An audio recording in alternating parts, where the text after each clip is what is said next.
Bonjour, je m'appelle Alain Ders, je suis chiropracteur de profession, installé à côté de Perpignan dans l'urbanisation médicale Médipôle. Je vous présente la technique du recentrage discal. J'ai longtemps travaillé comme les chiropracteurs classiques, les éthiopathes et les ostéopathes exclusifs en recherchant les blocages mécaniques qui pouvaient affecter la colonne vertébrale et le système nerveux au niveau des jambes et des bras. Et il y a quelques années, j'ai remis en question ce concept en posant l'idée qu'en fait les vertèbres ne sont pas, les blocages vertébraux ne sont pas à l'origine des lésions articulaires, mais plutôt lésions au niveau des disques. En d'autres termes, voici un disque vertébral. Il est situé en avant sur la partie antérieure des vertèbres, entre les corps vertébraux, et juste en avant du canal médulaire, où passe la moelle épinière, cette même moelle épinière qui va laisser sortir de chaque côté un nerf à gauche et un nerf à droite par les foramen latéraux. Étudions le disque de plus près. Le disque est constitué d'un noyau central, un petit peu comme un caramel mou incompressible parce qu'il est plein d'eau. Sa fonction principale est de faire le joint entre les vertèbres, mais également de faire le pivot au niveau articulaire, permettre le mouvement, et en même temps, il sert d'amortisseur. L'anneau qui est tout autour, qu'on appelle l'anneau fibreux, est là surtout pour que le disque reste centré. Mais quand le patient subit un accident grave ou fait des mouvements répétés pendant des semaines, des mois, des années, il va créer des micro-lésions, toujours orientées dans la même direction, celle qu'il subit pendant ces mouvements. Prenons l'exemple de cette lésion-ci, où l'anneau fibreux qui était intact, ici, s'est rompu.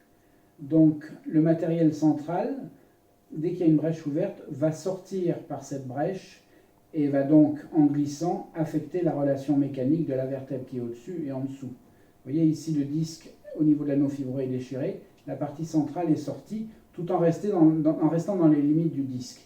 Ce qui veut dire que si le noyau central s'est décalé, la vertèbre qui est au-dessus va basculer et donc perdre son alignement avec les autres vertèbres. On est donc dans le cas d'une dysfonction mécanique ou plus simplement un blocage, que ce soit au niveau lombaire, dorsal ou cervical. Maintenant, si cette lésion s'aggrave et fait que le matériel discal sort par le foramen intervertébral ou sort une racine spinale qui vient de la moelle épinière, nous avons donc une compression de cette racine.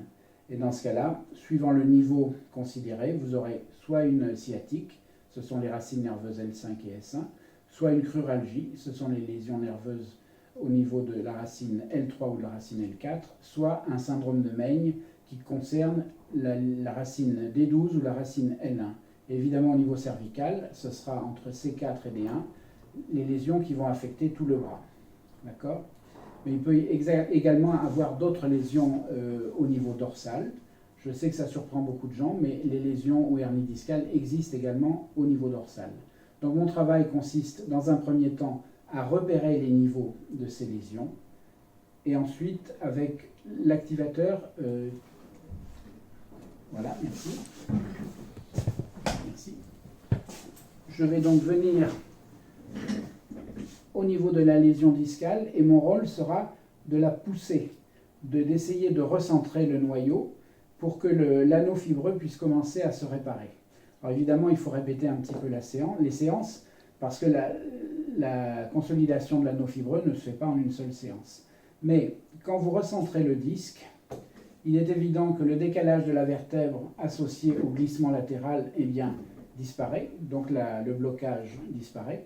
Et s'il y a une compression sur le nerf, elle va se lever. Donc, on va enlever les douleurs sciatiques, crurales ou les névralgies cervico-brachiales. Voilà.